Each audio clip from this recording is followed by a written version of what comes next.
talvez amanhã.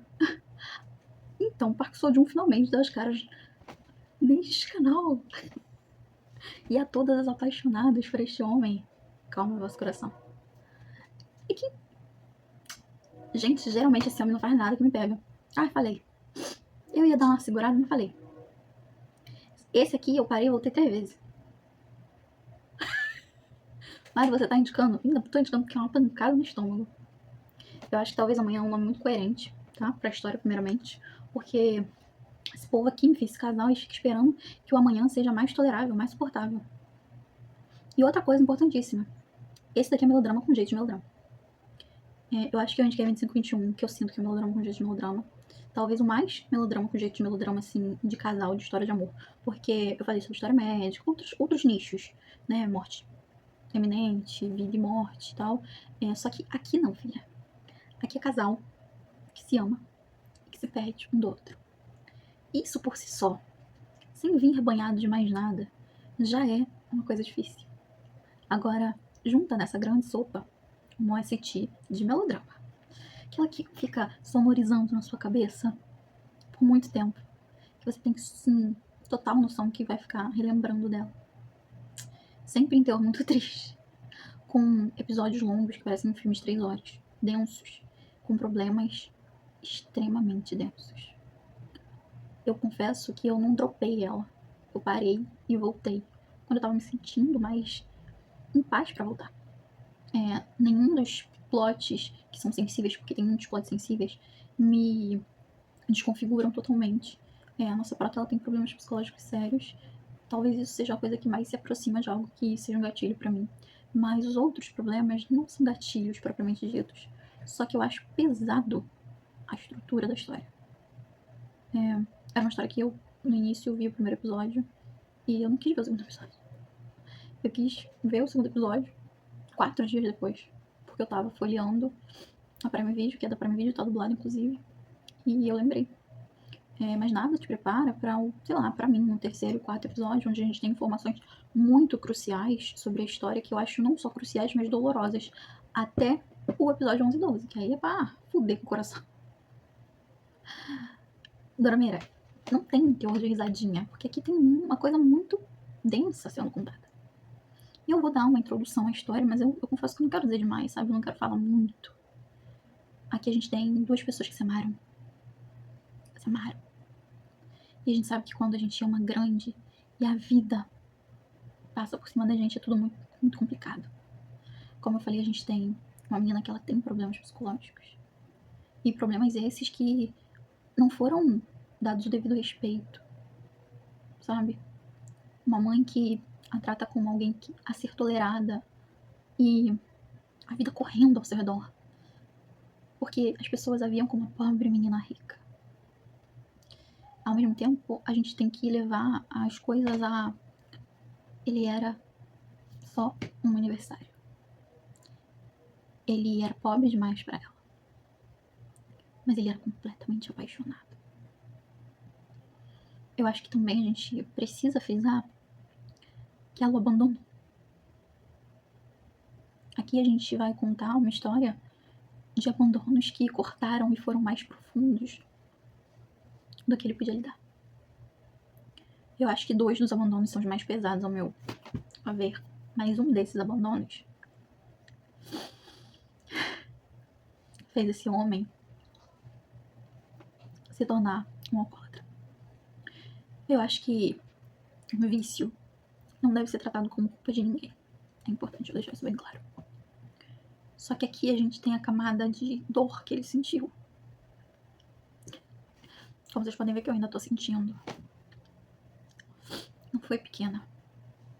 Não foi. E aqui uma camada extremamente importante que eu sinto que as pessoas anulam. Cara, tenha mais coerência ao começar e ao terminar com alguém. Eu, em pessoa, quanto pessoa, ser humano que se relaciona, nunca passei por um término, sei lá, daqueles que a pessoa acabou comigo porque virou as costas e foi embora, ou porque foi rude ao falar, ou tentou me deixar, me menosprezar, ou me deixar numa situação ruim, tá? Nunca aconteceu diretamente comigo. Mas dá pra se ver pelo meu aspecto que eu já acompanhei muitas vezes isso. Eu sou a 7ª irmã. Por si só, eu já vi muita coisa. Minha mãe é uma pessoa que gosta muito de casar, muito de namorar. E eu sou uma amiga muito aberta a enfrentar situações com as amigas, lutos e tal. E término, para algumas pessoas, é luto, gente. Então tenha coerência. E eu acho que o jeito que ela escolhe abandoná-lo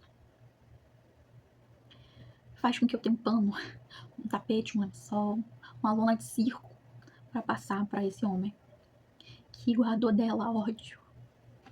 Ai, gente. Mágoa. Uma dor lancinante. E é muito duro ver ele ter que reagir a encontrar ela. É muito engraçado até os momentos que ele tem que revê-la depois de 20 anos. Porque você vê o sofrimento, a dor nele, banhado a muita raiva e frustração de alguém que ainda ama. Cara, é muito doloroso isso.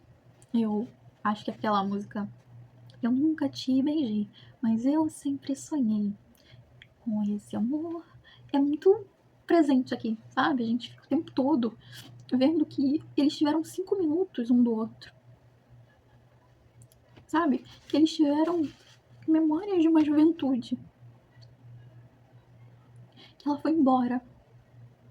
E no fim ela foi embora. Não importou o quão doloroso aquilo foi pra ele. E pra ela. Escolher ir é muito difícil. Mas escolher ir quando você tá deixando o amor da sua vida é pior. Mas a cabeça dela depois encontra ela, sabe? Eu acho que é um papo de assistir e escolher o seu próprio lado.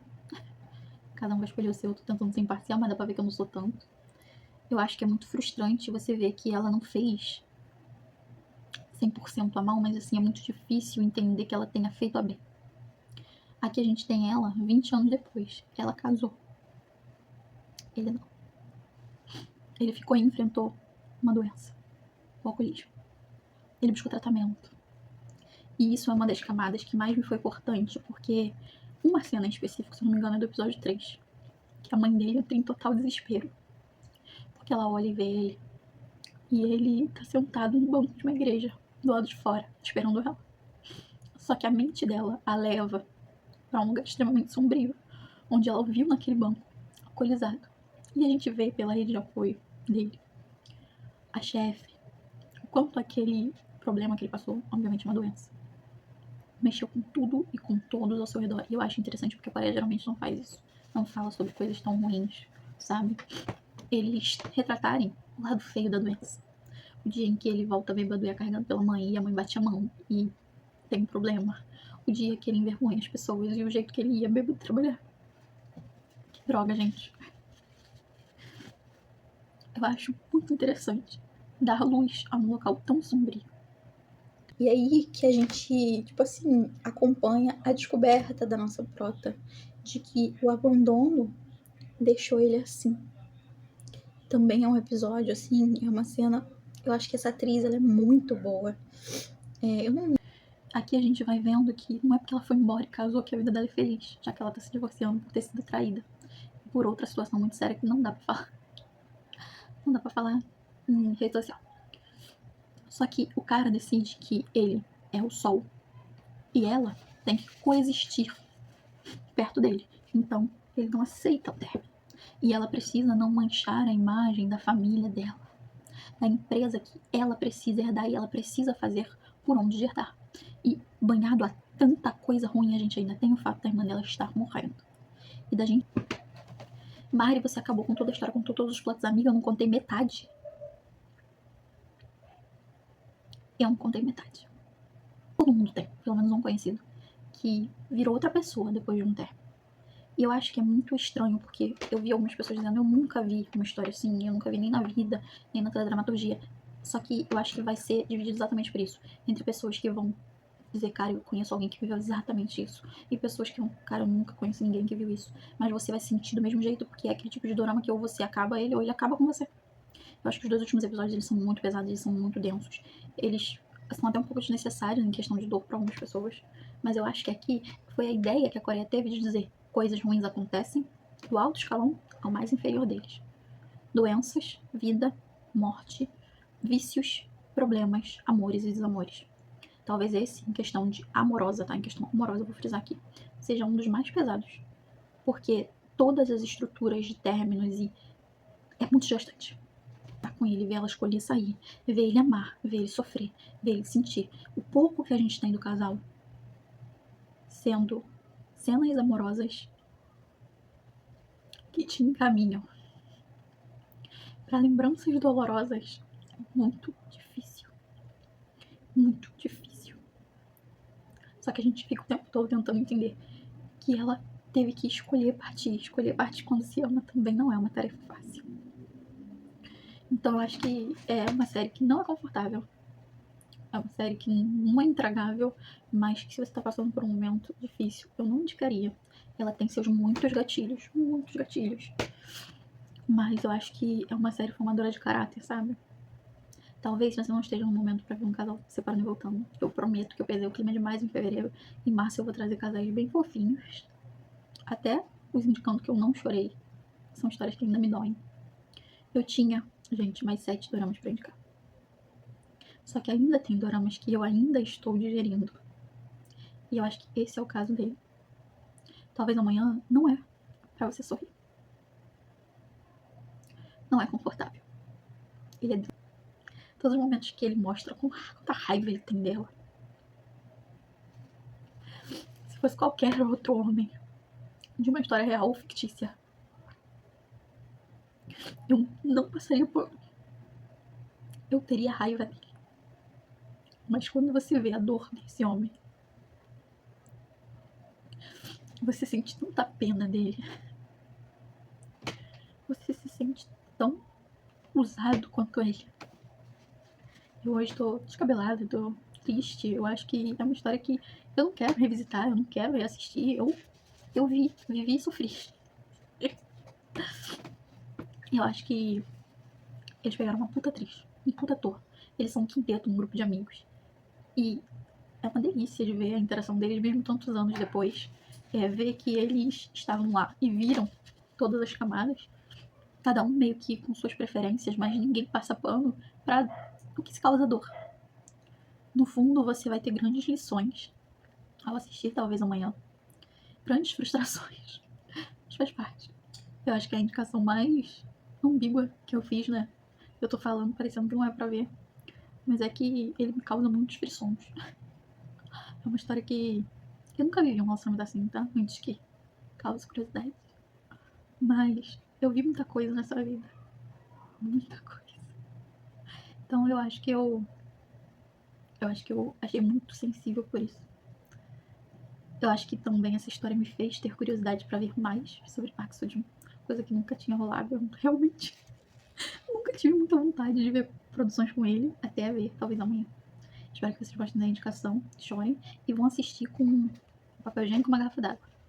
Porque só de falar eu já tô desidratando, imagine assistindo. Um beijo no seu coração. Fica com Deus e até amanhã, que é o nosso último dia de Dorama Indica Melodramas. E é um final que promete.